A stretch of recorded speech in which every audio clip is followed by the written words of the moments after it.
Bugünkü videomuzda bir qədər bizim kinoterapiya qrupumuzun fəaliyyəti haqqında danışmaq istəyərdim. Kinoterapiya qrupumuz 2001-ci ilin yanvar ayından fəaliyyətdədir. Onlayn formatda həyata keçirilir. 3 il müddətində biz 2 həftədən bir toplanırdıq xanımlarla. Bu, xanımlar üçün nəzərdə tutulmuş bir qrupdur. Bu ildən isə ayda bir dəfə toplanırıq, çünki fiziki olaraq mən buna yetişmirəm. Qrupda iştirak tamamilə ödənişsizdir. Bu mənim şəxsi sosial layihəmdir.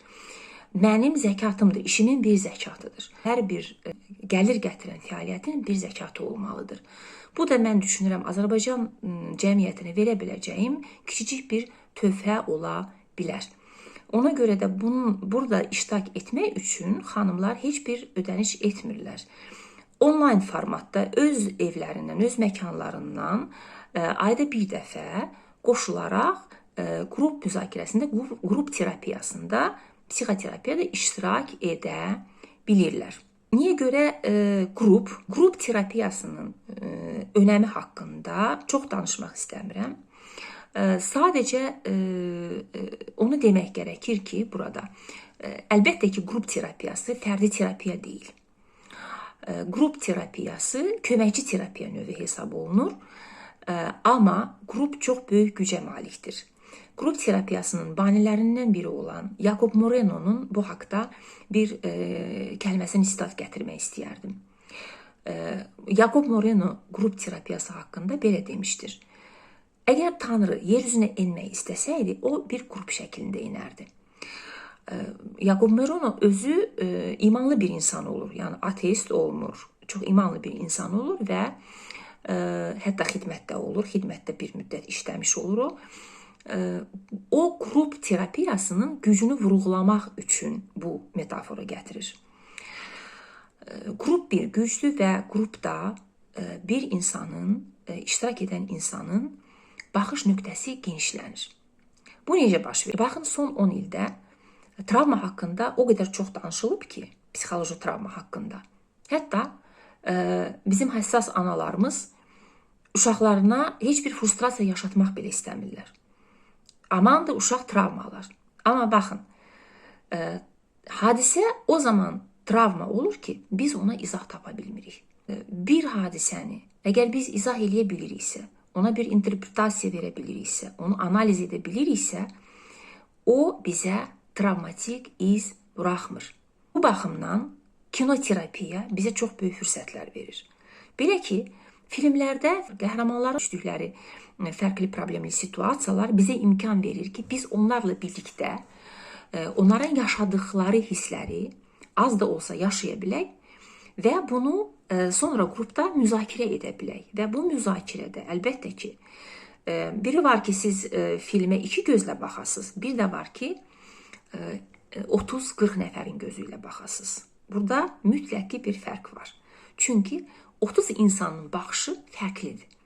Və sizin görmədiyinizi başqaları görür, başqalarının görmədiyini siz görürsünüz. Və siz bir-birinizlə paylaşanda, baxış nöqtənizi bildirəndə, bu istər-istəməz hər kəsin baxış bucağını artırmış olur. Yəni, təsəvvür edin ki, bir var ki, siz aşağıdan baxasınız hadisəyə, bir də var, drona minib, çıxıb yuxarıdan bunu seyr edəsiniz. Cırtdan misalı, cırtdanı çıxardılar ağacın başına və o ağacın başından daha uzaqları görə bilir. Üstəlik, bundan başqa, əgər filmi izləyən insan filmdəki hadisələrlə oxşar bir hadisələr yaşayıbsa, o və bununla bağlı travmatik bir şeylər, bir izlər qalıbsa onun psixikasında, qrup terapiyasında, bu filmin müzakirəsində bu problemi çözmüş ola bilir. Bundan başqa, özgüvənləri artır xanımların. Çünki bir qrup qarşısında çıxış edə bilirlər. Öz fikirlərini söyləyə bilirlər sərbəst şəkildə. Əlbəttə ki, çıxış etmək burada məcburi xarakter daşımır.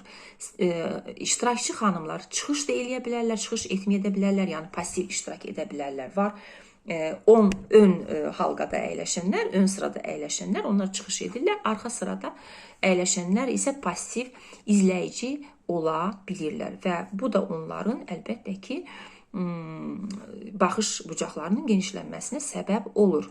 Amma daha terapevtik olar ki, insan özü, iştirakçı özü çıxış etsin. Əlbəttə ki, bu dərhal baş verməyə bilər. Yavaş-yavaş da xanımlar qatıla bilirlər bu çıxışlara və daha çox bu qrupun fəaliyyətindən faydalana bilirlər. Qrup açıqdır.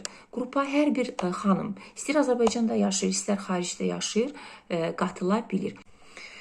Artıq 84-cü sessiyamız gözlənilir aprel ayında və Azərbaycan filmlərini son zamanlar müzakirə edirik. Arzu edən xanımları qrupa qatılmağa dəvət edirəm. Qatılmaq istəyənlər şəxsiyə yazsınlar. Videonun altındakı telefon nömrəsi ilə əlaqə saxlayıb bu haqda arzularını bildirə bilərlər və mən onları WhatsApp qrupuna daxil edirəm. Burada bir məsələ də var. Məni tanıyanlar bilirlər ki, mən psixoloq kimi böyüklərlə çalışmıram. Mən uşaqlarla işləyirəm. Amma niyə görə böyüklər üçün, xanımlar üçün bu qrupu yaratdım? Baxın, mən uşaqla çalışsam da, uşaq sabahın bir şəxsiyyətidir. Bu uşağın mən gələcəkdə nə cür formalaşa biləcəyini bugün görməsəm, mən ondan düzgün iş qura bilmərəm. İkincisi də, mənim əsas klientlərim uşaq deyil, uşaq mənim pasiyentimdir. Mənim klientim valideyndir və uşaqdan öncə mən valideyn konsultasiyası keçirirəm və hər bir valideynin psixologiyasını öyrənmək zorundayım. Mən əgər bir uşağın üzərində, onun psixikası, onun inkişafı üzərində işləyirəmsə, onun valideynə mütləq xitab etməliyəm. Onlar mənim müxatabım olmalıdırlar və valideynsiz bu işdə ötüşmək mümkün deyil. Dünyada uşaqlarla çalışan bütün peşəkar mütəxəssislər, psixoloqlar, neyropsixoloqlar və yaxud logopedlər, defektoloqlar, onlar mütləq valideynlərlə iş qurmağı bacarmalıdırlar. Məhz bu səbəbdən mən bu qrupu yaratdım və belə valideynlərə də bir tərəfdən onların inkişafına və işlərinə, valideyn kimi qatqılarına mən də bir töhfə verməyə çalışıram.